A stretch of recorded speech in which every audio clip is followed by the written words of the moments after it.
तुम्हें मालूम गांव देहात में वो क्या करते हैं कि छोटे छोटे कोई गलती कोई कर जाए तो वो सारी गांव इकट्ठे हो जाएंगे और सबके बीच में उसको कहेंगे तुमने ये गलत काम किया, क्यों किया। और फिर लोग पंच तय करते हैं कि भी तुम इसको दोबारा नहीं करो तो इसकी ये तुमको सजा दी जाएगी, अगर देनी हो सजा या माफी देनी हो, जो सबके बीच में करते। क्यों? जिससे दूसरों को सबक रहे। दूसरा, सच बोलने की हिम्मत रहे। अब अगर गलत कर लिया तो उसको छुपाने का क्या मतलब? छुपाओ मत। नहीं छुपाओगे तो ये आपको नम्र बनाएगी, अहंकार रहित करेगी। ये जो झूठा अहंकार बना लेते हैं ना हम, उससे बचते हो तुम। कैसे छूटेगा अहंकार? और आजकल तो मैं क्या ही बताऊं, हर साल युद्ध शिविर होता है ना, तो बच्चों की आईक्यू का लेवल और तहजीब और संस्कार का लेवल ऐसे नीचे जाता जा रहा है। और इस बार सबसे ज्यादा ये बात लड़के लड़कियों ने लिखी कि हमारा नाम ना बताइएगा। इसका मतलब उनके घर में ये रिवाज है झूठ बोलने का, इसीलिए वो बच्चों में भी आ गया। नहीं तो सच बोलने की हिम्मत होनी चाहिए ना। तो योग के मार्ग पे कोई चलना चाहे तो पहली सीढ़ी है सत्य बोले, सत्य बोले। और जो सत्य नहीं बोल सकता वो फिर भक्ति के मार्ग पर कैसे चलेगा? अहिंसा, अक्रोधा, सत्य, इन सब गुणों को लाना पड़ता है। आ नहीं जाएंगे, लाना पड़ता है। तो ये संस्कार माता पिता ही बच्चे को दे सकते हैं। मान लो अब आप बड़े हो गए, अब क्या करें? तो फिर हमारी सुन लो। If you can't be honest to your own self, and if you can't be honest to your guru, then to whom will you be honest? And if you don't have a honesty, then how the hell are you going to learn anything? Because to learn, one has to be humble. One has to be egoless. Like sometimes some people will say, what to do if this situation arises? Although I know what the solution is, but still, what do you think? What should a person do if this is the situation? So I very calmly and nicely and with a smile say, because you already know it, I don't have to say it. Bye-bye. That's the exit door. Please go. Don't be that smart. Humbleness is very, very important for our personality. It gives you that beautiful innocence which children have. And once you have that innocence of truth with you, then you will have that spark which the children have in their eyes, and a smile, and a fun and frolic in their life. But people are big, thick liars. They keep on lying for small thing, big thing, lying, and then they are fearful that their lie will be caught. Do not lie to yourself or to anybody. झूठ मत बोलो। झूठ बोल के आप सिर्फ अपना नुकसान करते हो, किसी का क्या ही करोगे। तो सत्य का पालन करिए, झूठ नहीं बोलेंगे, इसका पालन करिए।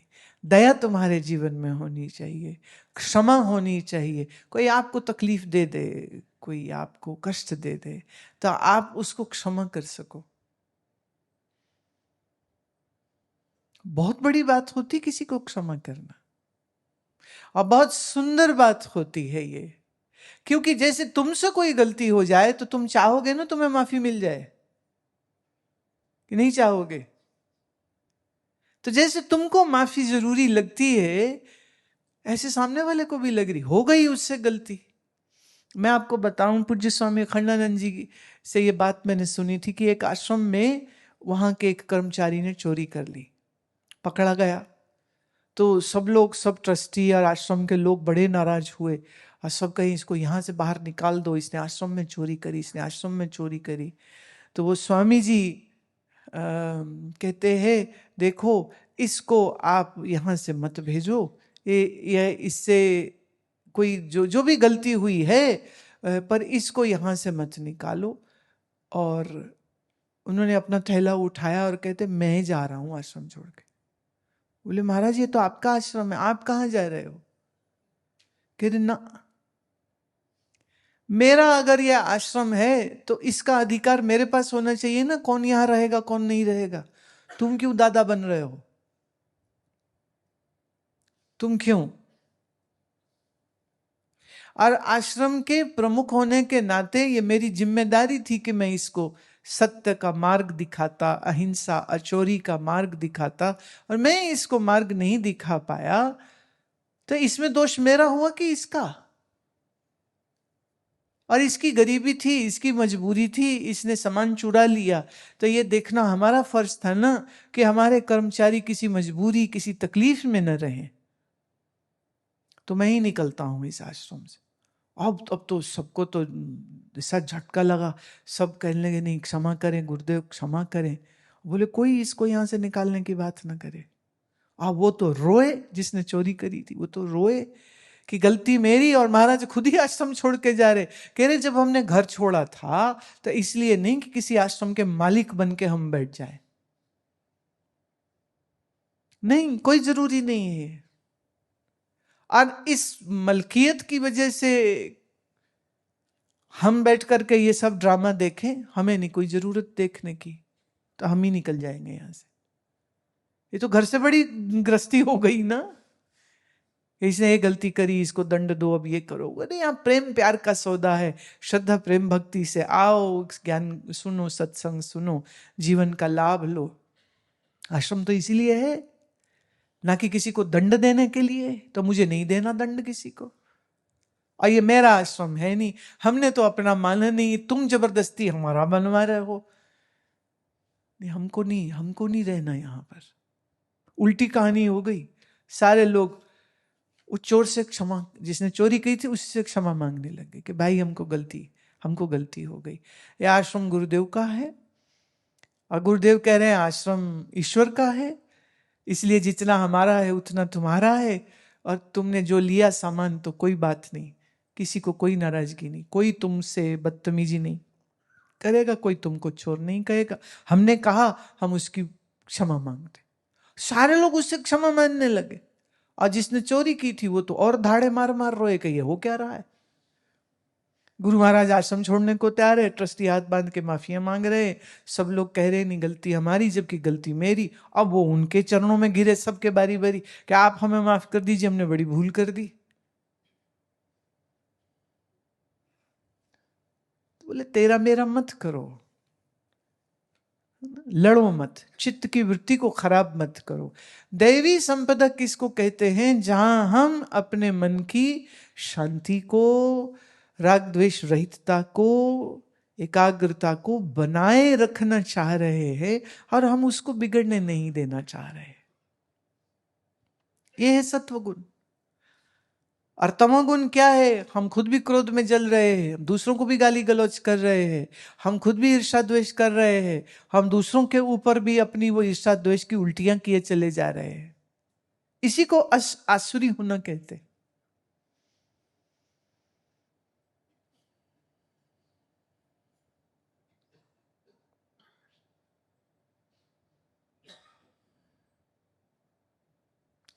एक आखिर में मैं ले रही हूं, वो कहते हैं कि लंबी चिट्ठी है, वो कहते हैं कि my humble and ignorant query is that the sadhus have now started conserving more and more of their energies, and they are now by selectively and very rarely helping to sick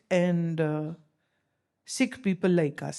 The type of people who need blessings from the sadhus has always remained the same. The ones who are mangled by kam, krodh, lobh, moh, ahankar. Why are instances of sadhus' grace and direct benediction now heard very, very rarely or seldom at all? My dear Kamalpreet Singh ji, the thing is that number one, the sadhu or the gurus who claim that by their blessings they can change the destiny of somebody or do some miracles and heal people, I believe that's totally nonsense. That's totally nonsense. My very firm opinion about the whole thing is that a sadhu is the one who is doing his or her practices and is creating such beautiful energy that whosoever comes to them come to learn how to become a good sadhak, not for help me to win a lottery, help me to get a beautiful girl as wife or a boy as a husband, or PR to Canada or Australia maybe. We will compromise. Australia, okay. Although we want it for US, but Sadhu Maharaj, Trump is not liking us, the immigrants. So the only option left is Canada, and so please bless us. And Sadhu is saying, okay, you give us this much money and I'll give you the blessings. If the blessings are being bought, it's all nonsense. Sadhu is like a doctor of a mind. So what is grace and what is blessings? If you happen to meet an awakened master in your life, this is a blessing because it is very difficult to find one. So if this meeting happens, this is a grace. This is benediction. What for? What is the objective? The objective is this, that Guru can teach you how to be like him or her, and you be like a good practitioner. And I'll take this one shloka from Bhagavad Gita where Bhagavan says, Tesham aham samuddharta mrityu sansara sagarat bhavami nachirat partha maya veshit chetasam. Bhagavan says, those who meditate on me and love me like a lover, and I also love them back, and I help them to swim across the emotional turbulence in their minds. And also the bondages of the samsara, this world, are broken when you have that pure love taking incarnation in your mind and heart. So Bhagavan says, love Lord all the time. And let Lord be the owner of your life and live your life in love, in devotion, in benediction. So those who meditate on me, Sri Krishna says, I never leave them. I always hold their hand. They are never left alone or lonely in this world. So in these days, if I have to say, then I would say that Mahatma is the personification of Sri Krishna. So the job is being done by the Mahatma. The same thing, giving love to one and all unconditionally. Giving guidance to one and all unconditionally. Holding and helping anyone and everyone who seek the help. And it's actually very simple. And the simplicity is this, that once you have the firm resolve that Lord alone is the one who is everything to me, and everything else may change or die or get broken, but this relationship with the divinity is never going to go away, then there is no room left for sadness or misery. दुख तकलीफ उसी के है जिसके मन में ऐसी प्यार और ऐसी ईश्वर से भक्ति की भावनाएं नहीं होती. जो भक्त होता है वो बहुत मस्त होता है, बहुत मस्त होता है. क्यों? वो कहता है कि क्या बात है. अब तुम्हें नहीं पता ना मेरे मन में क्या चला, हमने कह दिया क्या बात है. मैं रख दूं अपना आप तेरे चरणों में मैं रख दूं अपना आप। तेरे चरणों में मैं रख दूं अपना आप। तेरे चरणों में मैं तेरी हूँ, तू है मेरा। मैं तेरी हूँ, हो जाए तुझसे प्रेम घनेरा, हो जाए तुझसे प्रेम घनेरा। मैं को मिले मिलाप तेरे चरणों में। मैं को मिले मिलाप तेरे चरणों में मैं रख दूं अपना आप। तेरे चरणों में मैं रख दूं अपना आप। तेरे चरणों में नाम दीवाना मुझे बना दे, नाम दीवाना। लोभ मोह अभिमान मिटा दे, लोभ